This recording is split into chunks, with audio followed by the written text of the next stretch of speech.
요즘 베이징 올림픽의 편파 판정에 관한 많은 비난과 기사들이 쏟아지고 있습니다. 어떤 사건들이 있었는지는 굳이 언급하지 않아도 많은 분들이 이미 알고 있고 분노하는 지점. 중국은 수십 년 전부터 자신들이 아시아의 대국이라며 영향력을 행사해 필리핀과 영유권 분쟁을 하고 있고 아세안 태평양 지역에서 미국과 영향력 싸움을 지속해왔습니다. 그런 가운데 신남방 정책을 펼치며 파워를 키워가는 한국이 보기 싫은 건 자명하죠. 한국에 대해서는 문화 대혁명으로 빈약해진 자신들의 소프트 파워에 대한 컴플렉스도 들어있습니다.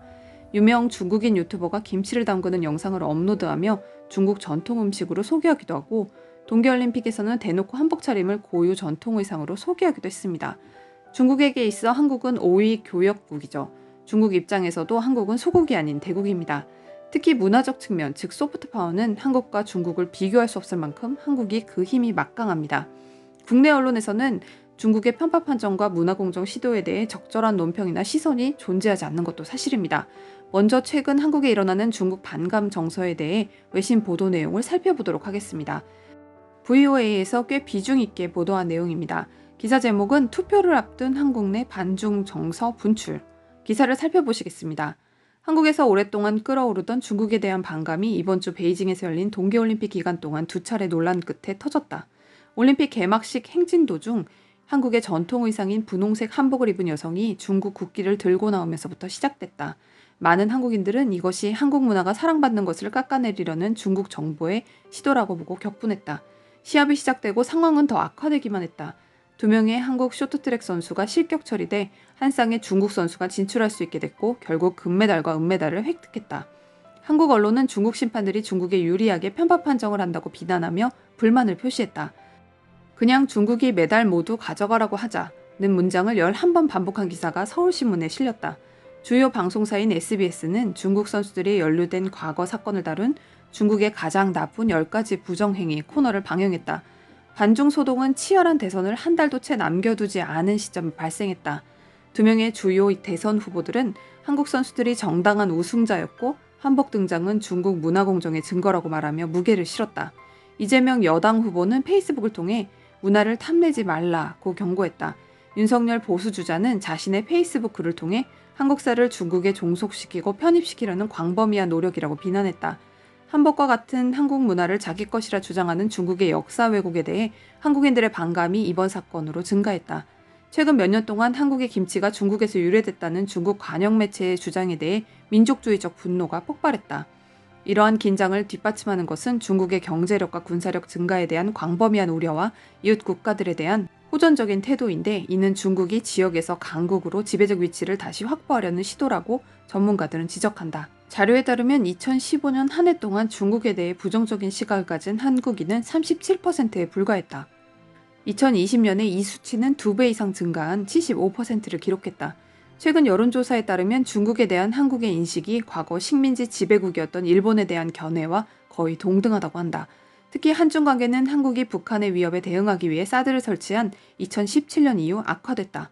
중국은 사드 배치에 반대하며 고통스러운 경제보복 캠페인을 펼쳤다. 많은 한국인들에게 올림픽 개막식 동안 중국의 한복 입은 모습은 특히 민감한 신경을 건드렸다.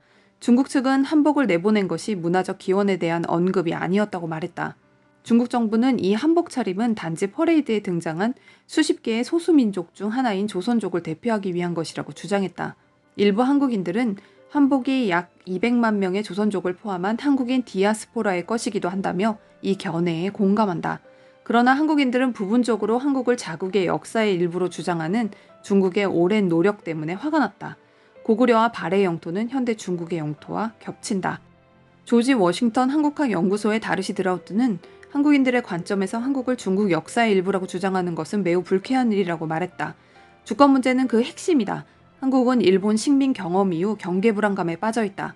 그리고 남북이 단절된 채 갈라졌다. 이제 중국, 만주, 러시아 등지에 있는 모든 한국인을 고려해야 하는데 이는 또 국가 분단에 묶인다고 그녀는 덧붙였다. 올림픽 논란은 3월 9일 투표를 앞두고 반중 정서가 정치적 이득을 위해 악용될 가능성이 제기되며 선거의 주요 화두가 되고 있다. 보수 성향의 윤 후보는 이미 중국에 대해 황당한 발언을 한 바 있다. 12월에 그는 대부분의 한국 사람들, 특히 젊은 사람들은 중국을 좋아하지 않는다고 선언하며 한국의 사드 추가 배치도 요구했다.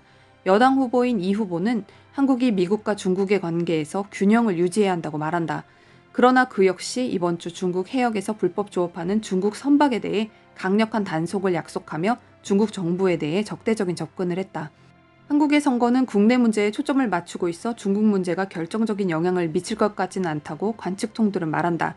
그러나 장기적으로 반중 정서를 부채질하면 역효과를 낼 수 있다고 말한다. 한중 관계의 복잡성은 차기 정부에 상당한 부담이 될 것이다. 이 기사에서 눈에 띄는 것은 한국의 일종의 경계 불안감, 즉 이웃 국가가 침입하는 것에 대항하는 집단 심리가 있다는 분석입니다. 서두에 말씀드린 대로 소프트파워에 있어서 한국과 중국은 비교할 수 없을 만큼 한국이 우위죠. 중국 방송에서 한국 방송의 포맷을 그대로 베끼는 것만 봐도 그 힘의 우위를 알 수 있습니다. 우리에게는 전혀 힘을 겨룰 수조차 없는 찌질한 상대가 중국인 것입니다. 외신에서 보기에 일본의 문화 말살 정책을 겪은 한국인들의 분노가 일반적 수준보다는 높다는 의미이기도 합니다. 또 제가 인상 깊게 본 것은 북한과 분단되어 있어 중국, 만주, 러시아에 있는 한국인 디아스포라에 대해서 인간 교류가 단절되고 대한민국의 힘이 닿지 못하는데 조선족을 중국의 소수민족으로 삼고 그 문화를 자기 것으로 주장하는 중국 측의 속수무책으로 있을 수밖에 없어 한국인들이 무기력함을 느낀다는 부분입니다. 이는 분단 현실이 남북 문제뿐만 아니라 북쪽으로 흩어진 디아스포라를 챙기지 못하는 문제도 한국이 내포하고 있다는 의미입니다. 흔히들 한중 관계를 밀월 관계라고 말합니다. 반대 체제이고 우방국도 아니지만 중국은 오랜 기간 동안 한국의 공장 역할을 했고 한국의 부품 소재 없이 중국 산업이 지탱하기도 어렵습니다. 또 이미 사드 보복 때 중국 관광객이 빠져나간 일부 산업의 위협도 체감한 바 있죠. 따라서 반중 정서가 확산하는 것은 차기 정부에 외교적으로 큰 부담이 될 것은 자명합니다. 여기에서 한 가지 더 짚을 것이 있다면 한국 언론의 lekka성 보도입니다. 중국에 대한 혐오성 기사만을 쏟아내고 네티즌들의 자극적 반응 기사를 쏟아내 그것이 다시 중국으로 유통되게 만드는 이런 lekka성 보도는 혐오의 확산만 불러일으킵니다. 중국 네티즌들이 배우 박신의 한복 사진에 테러성 댓글을 달고 한국 네티즌들이 다시 걸그룹 에스파의 중국 멤버에게 또 테러를 하는 양상을 보이고 있죠. 한국 언론이 조금 더 현상을 깊게 살펴보고 또 보도하는 성숙한 태도를 가지기를 기대해 봅니다. 감사합니다.